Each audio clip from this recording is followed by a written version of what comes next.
And that's it, folks. We're live. Can you believe it? This is the first one. It's Brilliant People Live. And it's with me, Michael Heppel, and some brilliant people. And I'm really excited because these brilliant people who you're going to meet in a moment are absolutely going to blow your mind. And what we need folks to do is we want to relax. We want people to participate, and you can ask questions as well. Because of the wonders of technology here, we're broadcasting on Facebook into the How to Be Brilliant group. We're broadcasting into LinkedIn, and we're also going into YouTube. That means that you can ask these people questions as well. So we'll be checking out where you are, where you're watching from. You can send little messages, and we will pass those on to our guests. And then also you can ask them some questions. So let me just stop this over here and hit that button there. I'm doing all the techie stuff myself. I don't know if I'm any good, but we'll see. And I want to tell you a bit about why we're doing this, because I think there's nothing more interesting than other human beings. And when I was thinking about what am I going to do in January, we're getting to that point towards the end of January, and everybody agrees that it feels like January the 63rd today. I mean, we are just getting to that point where, my goodness, this month has gone on and on and on. I wanted to say, let's meet some people who I know are going to be interesting, but also are going to be quite different in their spheres, in their worlds. And I put together a list. I've got a list of 25 people who I wanted to have as my guests. And every single person who I asked for tonight immediately were like, yeah, definitely, I'll do it, Michael. And I said, I haven't said what it is yet. And they went, it doesn't matter. We're in. And isn't that great? So let me introduce you to our guests tonight. So first of all, she is a person who doesn't want to make you massively famous, because who wants to be massively famous?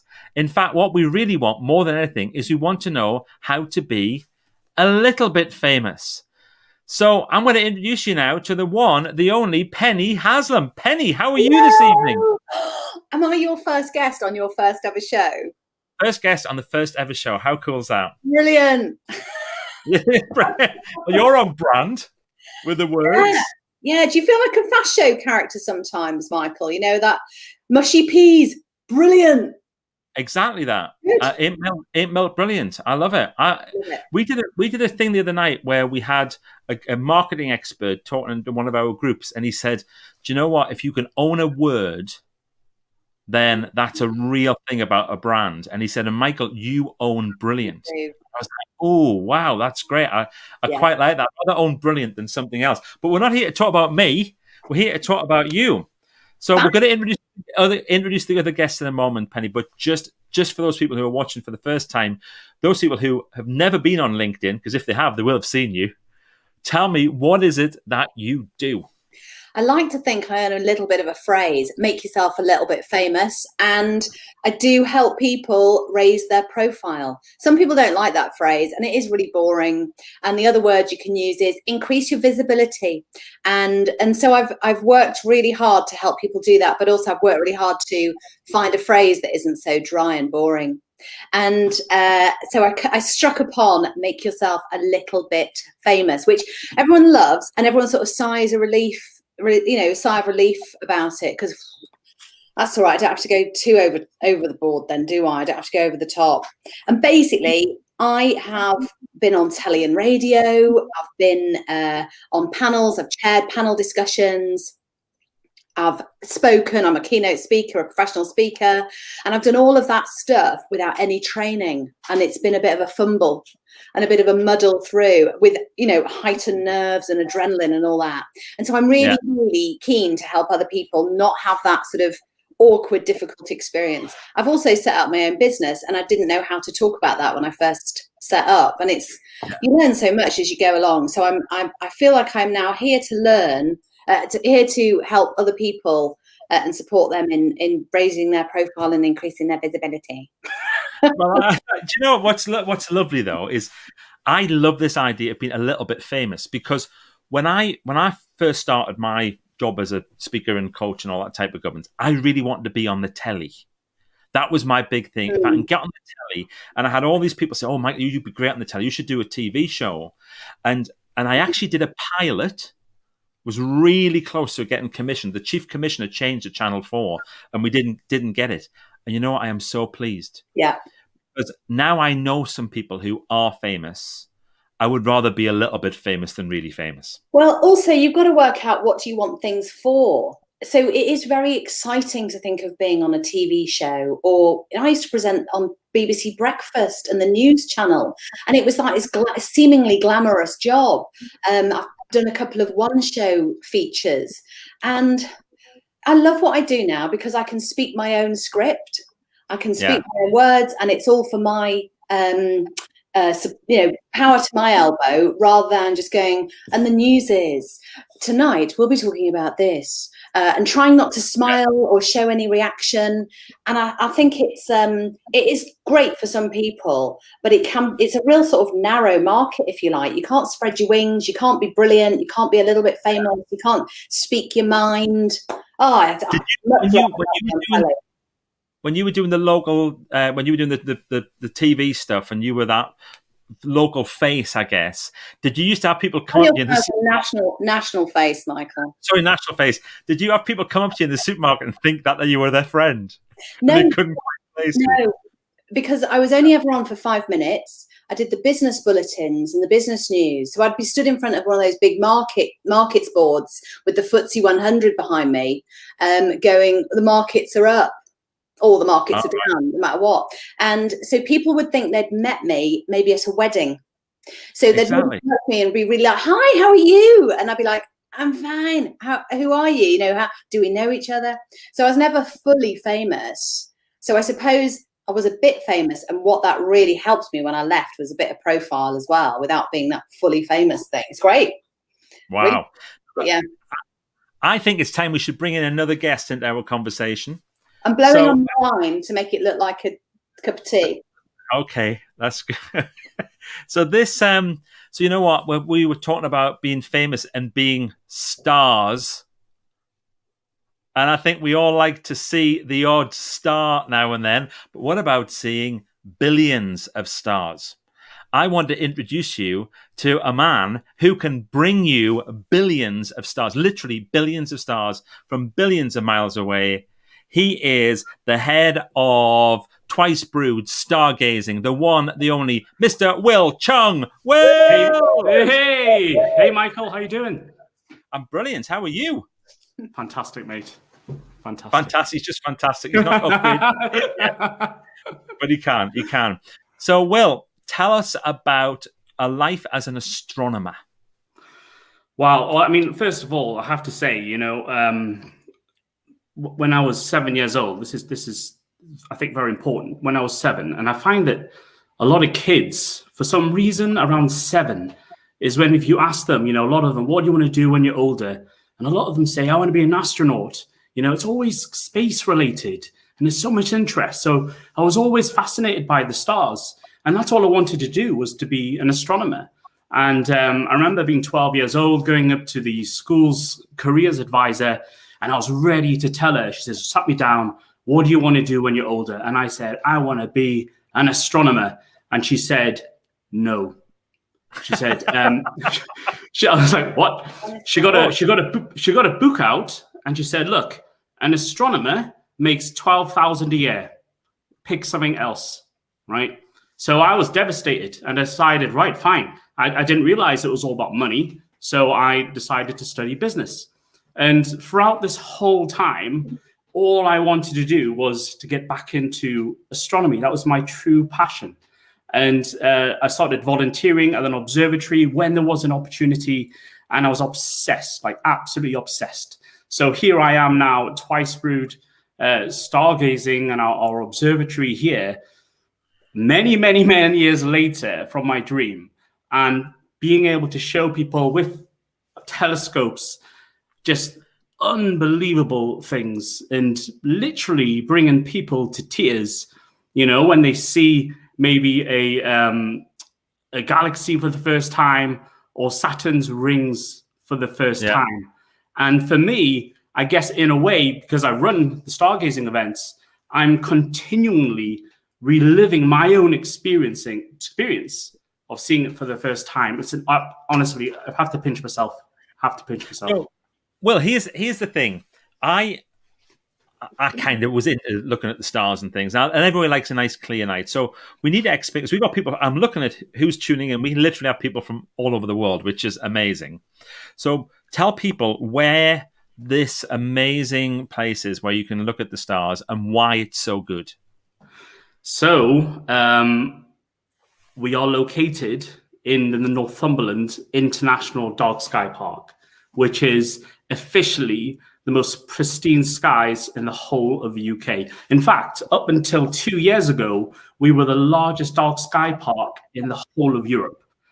Slovakia, last year, they merged some parks together, and now they're number one. But doesn't matter, we're number two, right? And basically, it means that we have the most incredible skies. Honestly, I was in Chile, the Atacama Desert, a few years ago. We went up 3,000 meters above sea level, one of the best places in the world to stargaze. Honest to God, the skies here are just as good. When it's no moon and it's no cloud, it is the absolute best. So we are in the location. So, yeah. Has the sky around your patch then got darker since less pollution? Have you noticed? Does it impact like that? Because everyone says, oh, the sky seemed clearer since lockdown because there's less traffic and stuff. And I don't know. Is that a thing? Has that happened? Have you noticed? Yeah. So what happened was last spring, there were loads of talk because we don't have as many planes flying above us. There's less pollution, less of the clouds being formed. And there was this whole thing where we thought, is it getting better?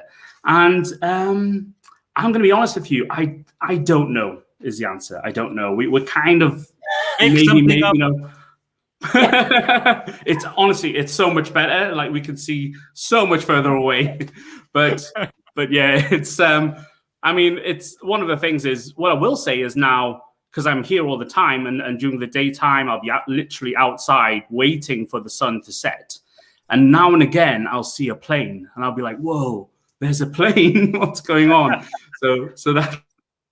So, Will, look, in a minute we're going to bring in our third guest in a second, but I just want you to do that thing that you do where you talk about the scale of the universe and the scale of the distance and how long it's taken light to get from certain places. Because every time you talk to me about this, a little bit of my brain comes out of my ear, and I want people to be able to see that actually happen tonight. Yeah, certainly. So I get asked all the time, right? Is there life out there? Are there aliens out there? And I always reply with this. Listen, guys, think about it like this. So we live on the planet Earth, and the planet Earth orbits around the sun. So the sun is a star. So when you go outside and it's clear and you see all those stars, all the stars you see are like our sun, which is a ball of gas. And it's very likely that those stars will also have planets around them. Okay, so we have a sun and Earth orbiting around our star. Now, this is the thing. Our sun lives on an island. We call it an island. It's called the Milky Way galaxy. So our sun is a resident on this city of another 400 billion stars. So our sun is one of 400 billion stars just on our island called the Milky Way. But the thing is that there are other islands out there. There are other galaxies out there. We think in the observable universe, so what we've actually seen, there's at least another 400 billion other galaxies. So our sun is a star with 400 billion stars. And we believe there's another 400 billion other islands, other galaxies out there. And that's just in the observable universe. I mean, that is mind-blowing. Mad. I remember my dad used to say this thing to me. Would you rather count all the grains of sand on the earth or all the stars in the sky? And I would say, all the stars in the sky. He goes, well, no, because there's more of them than there is grains of sand. And it took me to about 12 before I eventually went, but Dad, it'll be much more interesting.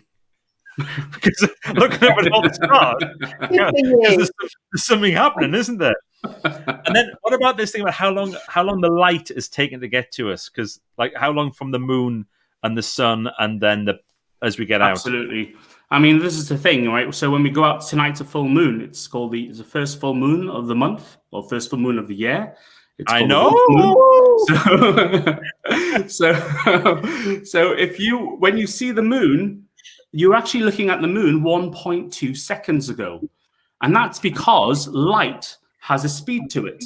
And that speed is 186,000 miles a second. So 186,000 miles it travels in 1 second.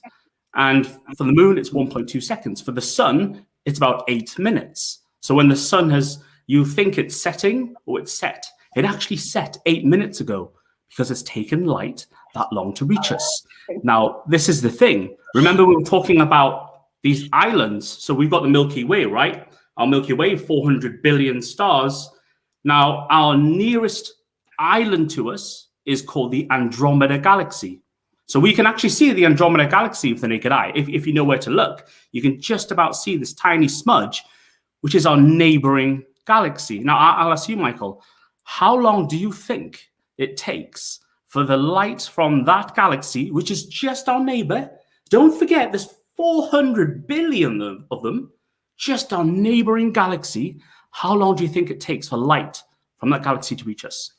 I'm going to go mad with this. I'm going to say it takes 14 hours. Okay, so I'll go 15 minutes. 15 minutes from the nearest galaxy. So it's our neighbor traveling at 186,000 miles a second, 2.5 million years.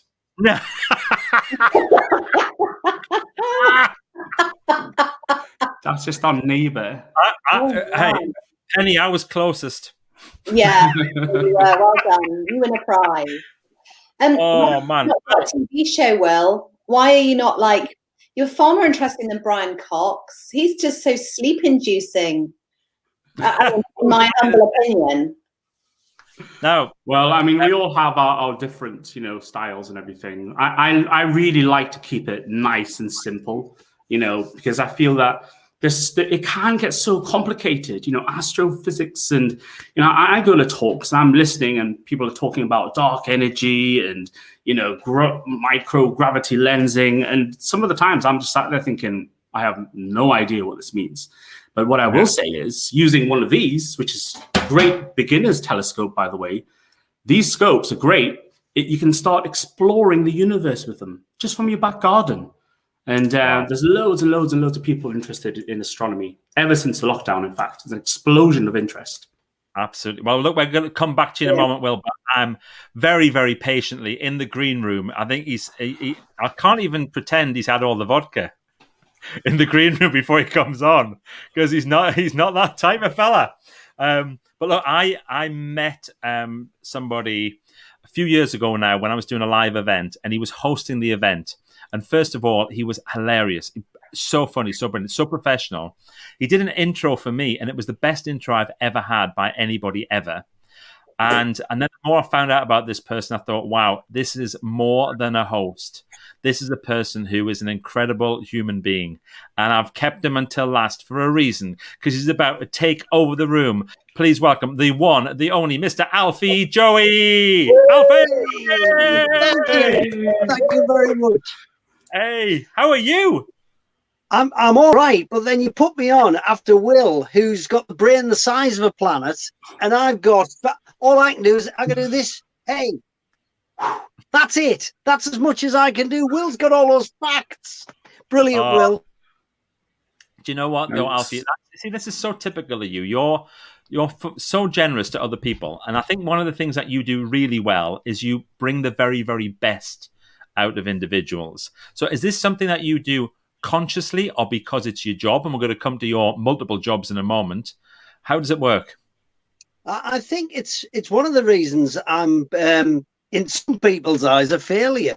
I've always been someone who's over-collaborated, and I've always been a team player. And I've done stand-up comedy for about 20-odd years, and it's funny, Penny saying she's known all these famous people, and I completely agree with her that it's much better to be a little bit famous than to be very famous. And that was definitely one of the reasons I didn't go. All my mates from my comedy class when I started out, Jimmy Carr, Jason Manford, John Bishop, Sarah Millican, great comedians, brilliant, really funny. But they had this killer instinct. And I was just happy to be involved. I was just happy to be. And I remember being, I won't say it was one of them, but we're out and they said to me, "You're just not ambitious enough." And I said, "I've exceeded any expectation that I'd just being on a stage in front of 300 people was more than enough. And it was more than a thrill. It's the first time I ever did stand up, probably the best feeling I'd ever had up to that stage in my life. It was electric. And I thought, that's it. I don't need to do much more. And the same with the radio. I've got no desire to be on, national radio. I'm on local radio, and people go, "Oh, you should, now you move on." I went, "No, this is perfect. This is just right. This is cozy." And then I draw and I do other things, and I've got no wild ambitions. And I think that's one of the reasons I'm quite content. Well, content is brilliant. And, a lot of people who are watching this will be thinking, I would love to be content. I really want to be content. So, and you started off, obviously, your first job was in broadcasting or stand-up comedy, wasn't it? Well, before that, I was a monk for 15 years. I tried to be a priest. That's what I wanted to hear. I was a monk. Did you not know? So this, very quickly, this is a true story. I trained to be a priest. I wanted to be a priest when I was 7, and I wasn't from a religious family. And my mum and dad, my dad was a coal miner, and I pursued it, and eventually they went, all right, and I went away to this Hogwarts for mini priests instead of wizards, and I started training to be a priest, and then I left that to become a monk, and I thought that's all I would ever do, and I did that till I was 30. So that was it. I thought my life was mapped out, even though as a kid I'd always thought, "Oh, wouldn't it be great to be a comedian?" But that doesn't happen to kids from a pit village where I'm from. I'd love to be an artist, but you don't do that where I'm from. I'd love to be an impressionist on telly, but you don't do that. And I ended up doing all those things. And I never thought it was possible. And this is a true story, very quickly. Morecambe and Wise, brilliant double act. The guy who wrote every joke Morecambe and Wise ever delivered was Eddie Braben. And Eddie Braben, great comedy writer, wrote all of those great scripts from the 1970s. And I was best man for his nephew. And he said, "Uncle Eddie's going to be there." And I was still a monk at the time. And he said, "Uncle Eddie is going to be there." And I went, Eddie Braben? He went, "Yeah." He said, "He doesn't laugh at anything. Don't let it put you off." And I thought, that's it. I'm going to make Eddie Braben laugh, because he's the and in Morecambe and Wise, and I've got to make him. So I did the whole wedding speech. I had hats, wigs, I did impressions, I sang a song, I did Best Man Speech, the musical, and I'll rehearse the whole thing. And Eddie Braben stood up, led a standing ovation. He came over to me and he said, he's a Scouser, and he said, "What do you do, mate?" I said, "I'm a monk." And he said, "Forget that, show business." And I thought, wow. Nice. Eddie Braben, the man who wrote Morecambe and Wise, said I can do it. I never thought I could do it, even though I've done it all my life. And he almost gave me permission, and then I asked permission to leave, and it was a bit of a long process. But that, I think, all of the weird stuff I used to do, visiting prisons, visiting hospitals and hospices, and school chaplaincy work, and worked in tough areas in Dublin, Liverpool. You didn't have any choice where you got sent, and I took a vow of poverty. All that helped what I did afterwards, bizarrely, and informs what I do now on local radio, and sometimes informs what I do when I give talks or interview people. Wow. I think I just think that is about wanting to serve an audience. All of that, whether it's through religion or whether it's through being funny, and actually being content as a servant of your audience, is far more valuable than making it all about you. So I just think that's you, isn't it? In your DNA, like, wants to serve well to the best that you can. It's funny because I like comparing, and I like host and stuff, and I love the power to make sure everybody has a good time. And it's at us when you're in a stand-up room, and you know this, Michael, because you've worked with Patrick Keelty and lots of great comedians. It's very edgy, it's very macho, and I never quite felt at home in the dressing room because there's a lot of one-upmanship, and I never felt that sort of neediness to show off there. I'd rather show off on the stage. But as a compere, I love everyone having a good night, whereas usually the comedians want to have the very best night. And I saw a post from, again, a very famous comedian friend of mine today on Facebook saying they feel really needy at the minute and they miss that round of applause because there's been no stand-up for a year. And to be honest, I haven't missed it, but in a way, I'm dead lucky because I've still got the radio, so I still feel like I'm serving. You're right, Penny. I've still got that lucky job. Let's look at this comment that's just come in. What a beautiful way to put it, Penny. Servant leadership in action. Bingo. From Jennifer Flint. Thank you. That is just so true. And that is the thing that I do love about you, Joey. There's lots of things I love, but this constantly just giving stuff all the time. And the fact that you took a vow of poverty must work really well now that you work for the BBC. Yeah, absolutely. Stand-up comedy and BBC. Yeah. Must be going well for you then, yeah? Well, people think you're a millionaire when you work at the BBC. I said, have a look at the car park. That's my rusty bike in the bike shed. I cycle to work. But yeah, I'm a disaster with money. And it was incredible having a vow of poverty. It was, people say that must have been difficult. You think it's actually quite easy when you don't have any bills, you don't have any worries, but you can't just go and buy a hat or a pair of gloves, or you've got to ask even for bus fare or whatever. But it was I loved that side of it. I met a Lama a few years ago, and not the Dalai Lama, he's top Lama. It was one of the second level Lamas, but all he owned was a set of robes, 2 changes of underwear, his shoes, his passport, and a watch. That was all he owned. And it was like really quite interesting. Anyway, I clocked his watch and I said, "It's a beautiful watch." And he went, "Yeah, it was given to me as a gift." And I went, "Wow." And he said, "Yeah," he said, "I do feel like I shouldn't own a watch that is so beautiful like this, but it's such a beautiful thing. I look at it and I really feel connected to it." And I had a little look, couldn't resist looking it up. 25 grand. Whoa! 25 grand for the watch, and all he owns is a set of robes. It was interesting. Wow. So, yeah, I feel guilty wearing a watch at 25k. That's ridiculous. Well, do you know what? Quality problem. Yeah. Llama. Right. So I've asked you all to do something for me. I asked you all to bring along a brilliant thing.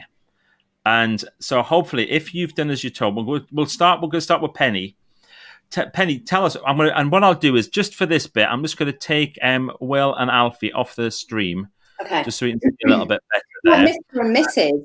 It's like they've got to put their headphones on and then answer some questions afterwards. They're in the green room. There's Will's getting absolutely lashed on moon juice. But anyway, Penny, tell us, what is the brilliant thing that you've brought along to share with us tonight? Well, I can't quite remember your words, your phrasing at the beginning of your first ever chat show with your first ever guest. But you said something about humans being brilliant, or either you just loved humans and they were really interesting. And I'm glad I have brought along a human. Oh, my goodness. Oh, who is he? So, that I've brought along my little human from when I was little. So that's Nurse Penny. And Nurse Penny had an award that she was matron of. And Nurse Penny, and I brought her along because she had a freedom about her, being probably 3 or 4, that enabled her to do anything. And for her to have total control and knew exactly what she was doing all of the time. And she had all of her teddies and dolls and bunnies, rabbits lined up along her skirting board in shoe boxes with Dad's handkerchief blankets over them, and they were nursed at all times of the day and night. I think my mum came in and found me syringing an injection into the arm of a teddy bear at about 3 a.m. one night. I was very keen to keep the ward updated with medicines. Yeah. The point of telling you about that is that because that freedom is so brilliant, and we can find ourselves in life, can't we, a bit tangled up in all sorts of pickles, in doing things we don't really feel great about, or don't really feel like we're in our flow, they call it, don't they? You've got to be in your flow. And I talked about fumbling my way through a lot of, like a clown, going from one job to the next, going, oh, I've never done this before, let's give it a go. Oh, no idea what I'm doing, I'm very nervous. And sort of really grappling with confidence as well, and just navigating my way through life. And nearly at the age of 50 now, I can look back and go, right, that was that. I am back in that freedom space and I'm loving it. It's brilliant. So That is a brilliant thing. Brilliant. Find your inner nurse. I don't know. The time when you were. That is so lovely.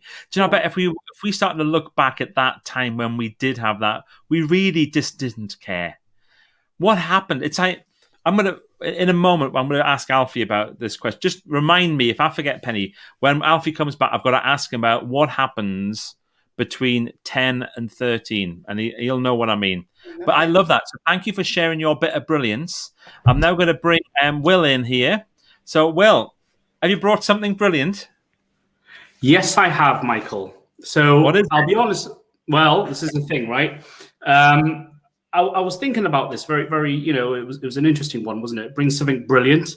And I have to say, I was in two minds, okay? I thought one I could do is talk about Sir Isaac Newton, because it was actually him that designed this type of telescope, which is a Newtonian telescope. A lot of people don't realize this because Sir Isaac Newton, we think about him in mathematics and everything else, but it's actually the Newtonian telescope is what he designed. But you know what, Michael? I'm not going to talk about that because my brilliant thing, or thing I'd like to talk about, is you. Okay? Oh, let me tell. Don't stop. No. Okay. Let me tell you why. It's because one thing you haven't mentioned is that we've known each other for a long time. I've known you since I was a teenager, right? Yeah. So we worked together, and many years ago, okay, when I was a teenager. So I went to your courses, okay? So your things that used to teach the self-development techniques, right? Things like the anchoring techniques. When you're scared and when you're nervous, you taught me to create an anchor to overcome my fears. You taught me to get out of my comfort zone. You taught me how to relax, when I'm scared. And my whole life, I'm 40 now. So 20 odd years ago now, for over 20 years, mate, you have been in my life every step of the way. Every time I got nervous, going to see an investor for an idea for an observatory. Every time I wanted to go on stage to maybe, I don't know, do a talk or whatever. Honestly, you are brilliant. And you are my bit of brilliance because I don't think you realize the impact that you've had on my life. Last 6 months, I've been thinking about how fortunate I am to be in the position where I'm following my passion and my dreams. But I can guarantee you that journey has involved you every step of the way, mate. Every step of the way. So I just want to really thank you for that. Genuinely. Thank you very much. I do appreciate that. And there will be a time when I would have genuinely been, oh, no, don't. But do you know what? That lifts my heart because that's why we do what we do. No point at all in doing what I'm doing if it isn't having an impact on people and if it isn't making a difference. But what I would like you to do is tell us about your big telescope that you've got there, because I want to know a little bit about that. Well, okay, so this is it's actually a great beginner's telescope. This is the scope that I get asked all the time, which telescope should I buy? This is it, right? It's the 200p. 200 is how many millimeters it is in aperture. I don't know if you can see this. So this is like, you open it up and the light comes through. Telescopes are like light buckets. They just collect light. That's how they work. And if you ever buy a telescope and it says to you, this is a 300 magnifying telescope, this is a 400, do not buy it. Don't buy it, right? because that's not how telescopes work. Telescopes work on something called aperture. So actually, the wider it is, the better, because it collects more light. Here's one for you. If you imagine if you look up in the night sky and it's all dark, and if you were to magnify a particular part of sky that was dark, what would happen? You're just going to see more dark, right? Because you're just magnifying the darkness. So the tip is to find a wide telescope which collects lots of light, and then you can see more. Oh, I love that. Will, is that the telescope you had when we bumped into you on Christmas Eve? Yes, it was. So this is one of those really weird things. So on Christmas Eve, so don't tell the government, but our daughter came to stay the night before. She didn't just stay for Christmas Day. She came the night before. Shock horror. I'm sure nobody else in the country did that. She'd isolated for 2 weeks beforehand, but she came to stay with us. And we went out for a walk. And we live in the middle of Northumberland here. It's beautiful. And we walked up this road, and there's this place called Viewpoint where all the chavs hang out and drink beers and chuck cans into the fields and stuff. And we saw a car there, and Sarah and I were like, oh, God. Oh, this is horrible. It's going to be some awful chavs there on Christmas Eve. And then we got a bit closer, and I looked and I went, that looks like a telescope. I thought, there's only one person I know who would have a telescope out in the middle of nowhere on Christmas Eve. So we get up, and there's Will, and he's chatting away to his telescope, right? So he's got this telescope out, and he's talking away to this telescope.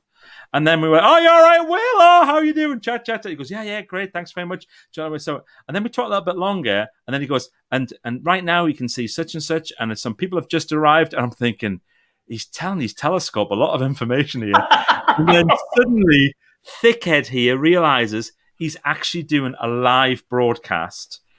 And he had, at one point, it was about 800 people. 700 or 800 people. It was, I mean, it was actually a very good one. I had over 20,000 views for that video. It's still on there. But the funny thing is, right, that's your side of the story. So actually, you could actually hear me say it. So I'm doing the talk, and I'm saying, right, guys, there's Jupiter. And I actually paused. Oh, you actually have paused. Hang on. Not like that. Can you hear me okay? Go back, right? You just up to the point you said that's Jupiter, and then you paused. So I was doing the talk, and I was telling everyone there's Jupiter, and I could hear two people walking towards me, right? And I actually say to everyone, I says, right, I think I'm about to get mugged. Okay, so because this is a dodgy area. Okay, so please, if anything happens, I'm going to scream, and then all of a sudden I can hear, "Hey, Will," and I'm like, "Whoa, it's my friend!" And yeah, so that's it. That was all good, brilliant. Well, thank you for sharing that. Now, Alfie, let me bring you on to here because we're going to talk about your brilliant thing, and I have an important question to ask you, which you will know the answer to. So, what is your brilliant thing that you've brought along for us tonight? Right. I'm going to do an experiment on a frog because that's the best bit about doing a science class, isn't it? Do an experiment on a frog. Now, I think all the people that you will interview in this chat show, which I think is a great idea, I think all have one thing in common. We've all been told, well, it's all right for you. You've got the job of your dreams. It's all right for you. You can work from home. It's all right for you. You can just do your telescope thing, Will, because it's all right for you. But I think you have to make it all right for you. And this is how. I'll show you how. And one of the things I've started doing, I've only started drawing. I used to draw as a kid, but I've only started drawing properly in the last couple of years. And I used to draw a frog in the same way all the time. That's my frog there. Now, if I asked everybody who's watching right now, if they got a post-it note or something, draw a frog and send it on the comments or whatever, you probably have something like that. I've always drawn a frog like that for 40 years. Yeah. And then when I tweaked it and I thought, how can I make that more interesting? If I give that a bowler hat, if I do that at an angle, if I expand or exaggerate some of the features, so I've drawn this for 40 years. Never changed it. Sometimes have it on a lily pad. It's my go-to doodle. If I'm in a boring meet, I've always drawn this frog. I don't know what your frog's like. It's probably something like that. I now draw I now draw. There you go. There you go. But, and people say to me about me drawing, well, it's all right for you. You can draw. But that's how I used to draw a frog. I now draw a frog. This is I've just drawn this frog. Oh, my And goodness. But you know what? That's just practice. That is just repetition and tweaking and improving and adding things in, always trying something a bit different, doing it on an angle, giving it shadow, putting a straw in its mouth, giving it a jumper, a funny look in its eye, the colour. And I think anyone can improve at anything if they remember the frog experiment. So here's the thing. And I love that, by the way. And I want to talk. I mean, you're getting wows and things here on reactions, which is great. But if you get a group of kids who are maybe 5 or 6 years old and you say, who's good at drawing? What happens? Yeah. All the hands go up.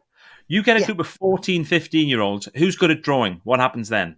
Nobody. What happens between 5 and 14? Absolutely. Well, that's where I know.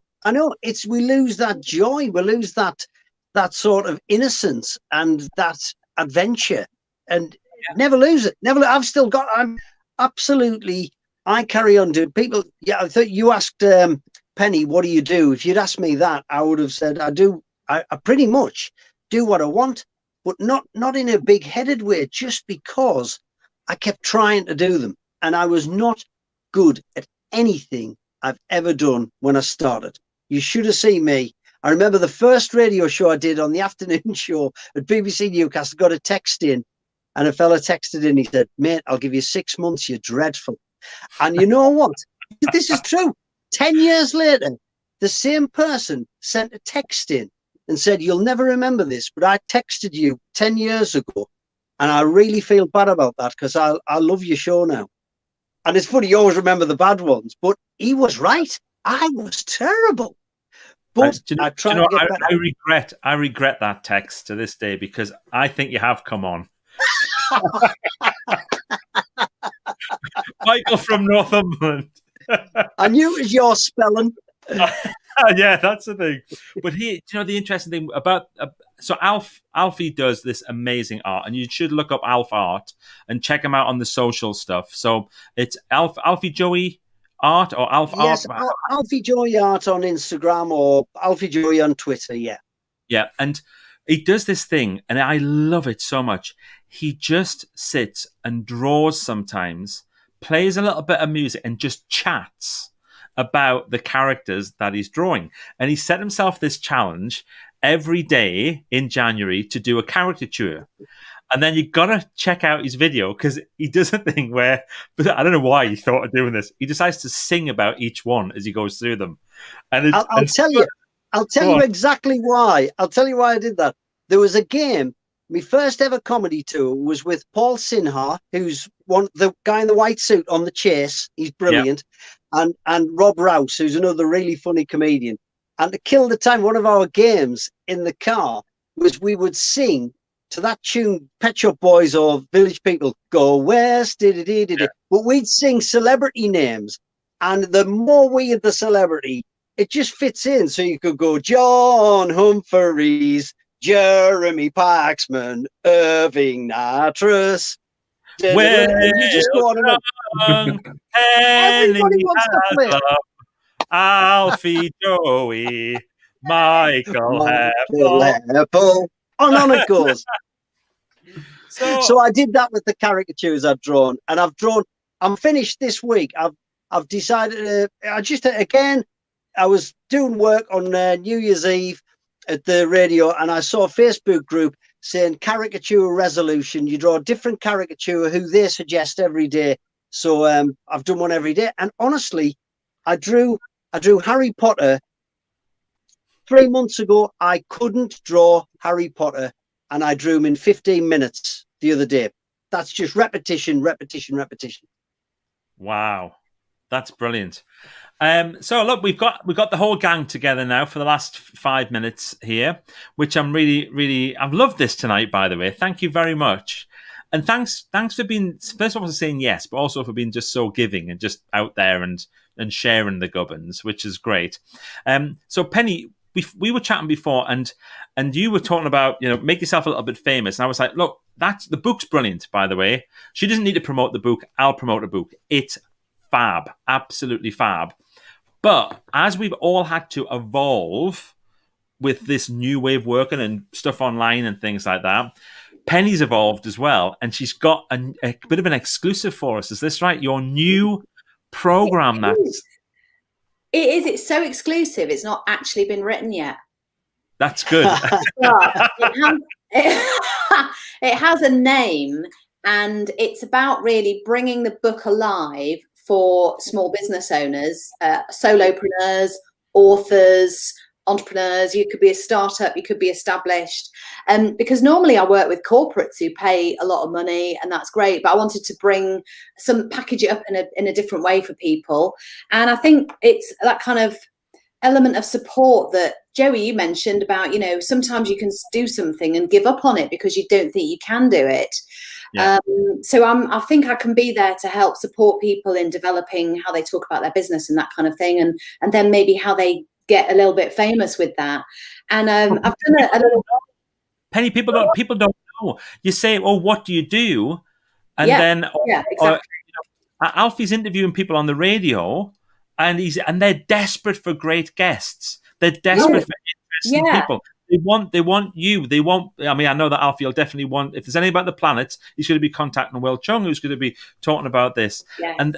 And it's putting yourself out there and knowing what to do and how to package it. And that's what you've put together. Am I right?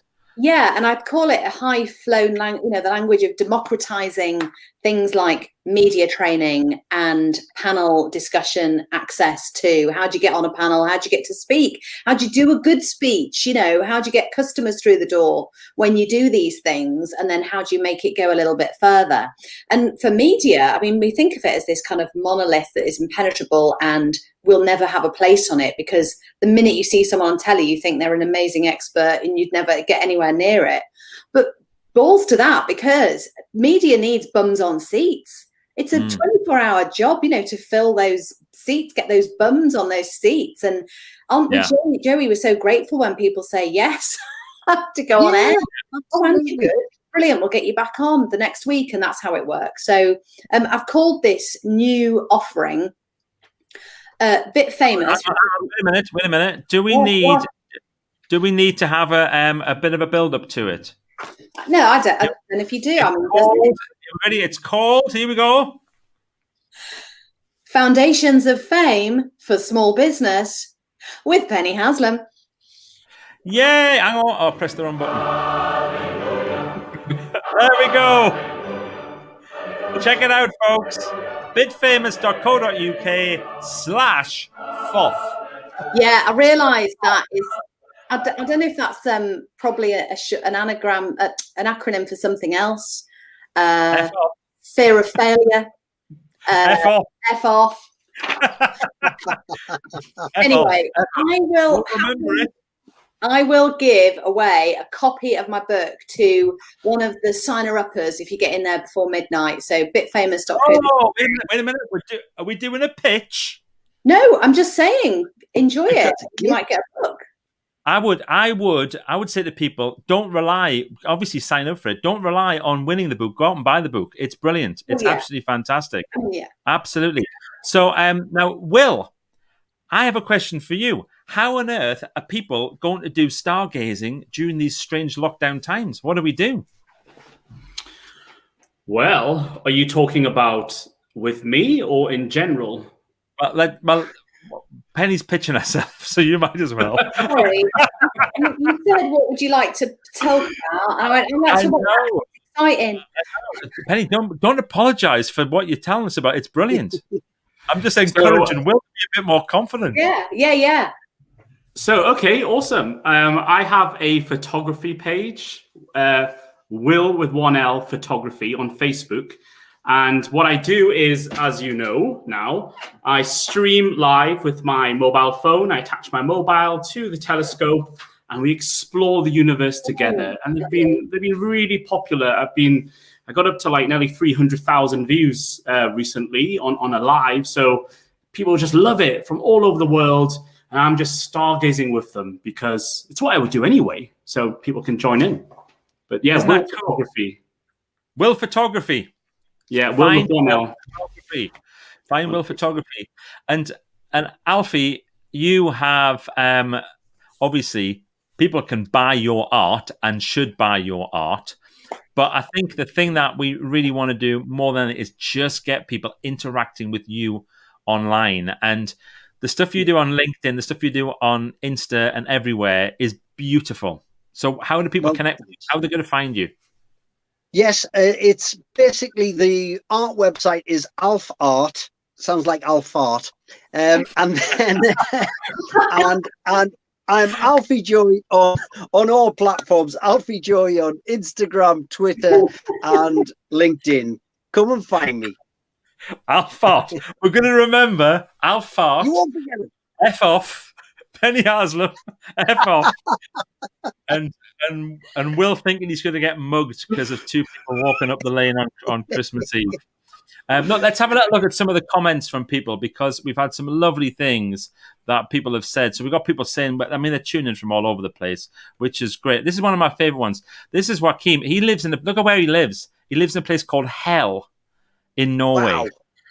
And he always describes it as paradise on earth. He goes, hello, welcome from Hell in Norway, paradise on earth. That's my, I sound more, what's he called? I'll be back. Oh, Alfie. Yeah. He does much better impersonation. Get in the chopper. Give me the chopper. Get in the chopper. Look at this. Here's KC knows you. That's great. And we've got, now look at this. He's a guy. He's somebody. Big Ian Donnelly. Big Ian. Everyone knows Big Ian. Yeah. He's a little bit famous, isn't he? Let's face it. He's definitely a little bit famous. But also, we were talking about people who are just putting it out there, who want to help, who want to support. This is it all put into one, not small bundle, one giant bundle of kindness and love. That is definitely it. My strapline is neurohappiness, the autism coach, authenticity creates happiness. Vicky, that's a hell of a strapline you've got there. Is it an acronym? No, that doesn't work. Yeah. Did that one, said a very friendly hello to a guest in a hotel, thinking they were a regular. It turned out it was an actor from EastEnders who was with another actor. I had exactly the same thing with an actor. See if you can guess who it is. Right? You three can play this game. I went to this is going to be a terrible name drop, but I'm going to do it anyway. I went to somebody's divorce party, and I didn't know the person. I was a guest of somebody else. I said, "Come along, Michael," and they took me to this party, and then they just left me on my own to fend for myself. And he knew loads of other people, and he was out and about with them. And I'm stood there like an absolute lemon, and they had this bar set up, and this person came along, and she said, "You all right?" I went, "Yeah." I said, "Can I get you a drink?" And she goes, "Yeah, I'd like a vodka and cranberry juice." And I was like, "Oh, right, great. She goes, "Yeah, it's fantastic." It says, bit more vodka, a little bit more. I was like, yeah, okay. So it's like this half and half. And we started a little drink. No, it's super. And she's tiny, right? She's like, I'm quite short, but she's like way down there from me. And I'm trying to, and she's got this big curly hair. Lucy Ewing. And I'm looking at Jenny Oliver. And I'm looking at her, and I'm chatting. And I'm thinking, God, I do know you from somewhere. And I said, "Have we met?" And she said, I don't know. She said, a lot of people say that to me. I thought, that's not a very good clue. And I said, "So what do you do?" And she goes, "Well, I've done a bit of acting." And I suddenly went, oh my goodness, of course. And then I realized that I was talking to Angie Watts. Oh, Mrs. May. Mrs. Brian yes. May. Yeah. I bet Will's impressed with that. Angie Watts, really. Anita Dobson. Yeah. Oh, she was really nice. She was fantastic. She was lovely. I sent her a copy of How to Be Brilliant afterwards because you do. And she sent a lovely note back and which I've kept. She was fantastic. She was great. Pissed as a fart after one. It was a divorce party. I didn't even know there was such a thing. I once waved at a friend in Covent Garden. It turned out to be Sanjay from EastEnders. He was kind of down the street, and I went, and then realised and went, turned it into a hair movement. Sanjay. A couple of comments here. Jennifer Flint, this is your career advisor. Yeah. Will, Mhm. terrible. Yeah. You don't have to name the school, but you could. And we've got some happy travel agents. Good luck, anybody who's. I know we got a lot of travel agents who come on. I know a guy called Mike Eppel. Yes, that's correct spelling. He's Canadian and used to do the same. Now he's on 680 News. Epman. Do you know, a lot of people, I've actually been called Eppel like that in France loads of times. I'll check into a hotel and go, Mr. Appel, and I'll go, yeah, that'll do. It's easier. Whatever. It never gets dark properly where I live, which is a shame because I love Stargate. Jenny moved to Northumberland. Come on, that's what you need to do. Will is such a fantastic teacher, incredibly engaging. Couldn't agree more. Do you know when you get a chance, when the whole lockdown thing stops, go and spend a night stargazing with Will up at the observatory. It is the best night, and it's a pub. You get great food and drinks and amazing stuff as well. And the firing door called Twice Brewed. Twice Brewed. Twice Brewed, yeah. Just in Cumbria, near Hadrian's Wall. Yeah, Northumberland, yeah, just on Hadrian's Wall. Yeah. I know it, yeah. All right, I'm going to take you up on that. My daughter loves stargazing. Oh, it's brilliant. And when you're coming up, we'll go up together. All right, we'll get our wellies on. How do people know about the light taking 1 million years? Good question. It's just what it says on Google. Wait a minute. Who's going to answer that? Will, Penny, me, Alfie. How do people? How do they know? How do they measure it? Well, you know what? I'll. It's such a complicated answer. It's all to do with there are certain stars that we know that exist in the universe that has a specific output of light. Okay, it's a uniform output of light, and when we know the specific amount of light, we can actually measure how far away it is using the inverse square law of light. So, for example, if an object is double the distance, it's the square of the distance from where you are. So using what we call lighthouses, if you like, at specific galaxies and measuring how much light we receive from that star, we're able to, with a lot of accuracy, know how far away it is. So that's how Brian Cox. I never want to hear Brian Cox again. I only want to hear Will Chung. That's so much better, isn't it? So much better. And here's the difference between the different guests that we have. So we've had Will doing that amazing explanation about how they know how far stars are away. And then Jennifer Flint goes, Alfie! I saw you speak at the Sage. You were epic. There you go. Thank you, Jennifer. There you go. Good. Wow, I'll never look at the sun or the moon the same way again. Don't look at the sun. No, don't. Never look at the sun. That's Lorna, don't look at the sun. That could be awful. Here's one for you. Galileo was actually the first person to use, wasn't this scope. Galileo used a different type of telescope, but he was the first one to use the telescope to look at the night sky. And we believe he actually blinded himself because he didn't know not to look at the sun. So he actually put the telescope, when the eclipse look at the sun, and he blinded himself. I did that with the eclipse once. They kept on talking about pinhole cameras and looking through CDs and stuff. And I got the instructions wrong. So when there was a solar eclipse, or I don't know, it was about looking at it, I literally pierced a pin in a piece of paper and held it up to my eye. My dad's an optician and went, What, you have to put the pin in your eye? yeah. That would be very good. You do it. I did a radio show for, you know, was it 6 or 7 years ago, the big solar eclipse, and we went up and did a live radio show from Keeler Observatory. Yeah, 2015. That was it, and it was so exciting. I was dead excited, but there was thick fog, so we saw nothing. But the best bit, my producer, who's got great contacts, she used to work at LBC. Can you do this when you say that, Alfie? Can you go, my producer? My producer. My producer said, Ronnie. He said, keep it short. I said, how else could I? So I go up there, and my producer says, "We've got a brilliant guest for you, but we're going to surprise you with a guest, and it's to do with the eclipse." And I'm up there, and there's nothing to see, there's nothing to report on. It's just fog, and there's nothing to see. So all I've got is this celebrity who they're going to spring on me, and I'm thinking, they've got bloody Buzz Aldrin. That would be, I couldn't think of who else it was. And they're giving me all these clues. It's to do with space and the eclipse. And I'm getting so excited. I'm getting nervous. And I'm going, okay, we go now to line 1. And it's our special guest. And it's to do with space and the eclipse. Hello, guest. Who are you? And it was, hi, I'm Bonnie Tyler. And I went, what? Oh, Wow. I was gutted. I mean, I like Bonnie Tyler, but I was gutted. I thought it was going to be Buzz Aldrin. Do you know what? I don't know what's best about that story is the fact that obviously Total Eclipse of Your Heart, the Bonnie Tyler song, for those people who don't know the reference, but your Bonnie Tyler impersonation. Hi, it's Bonnie Tyler. That's how she sings.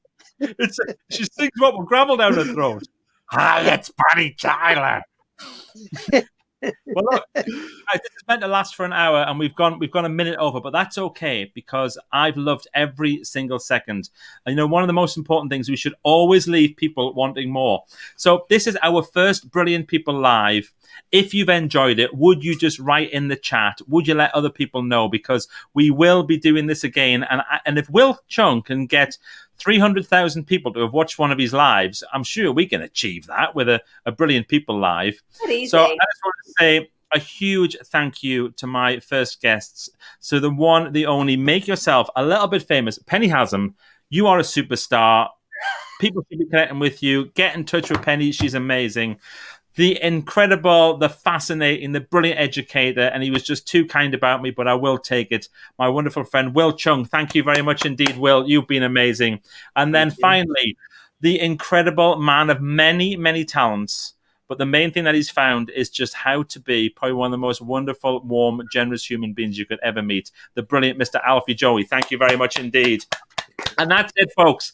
Thank you very much. There's his frog. Check them all out, and we're going to go. Give us a wave. Goodbye. Bye.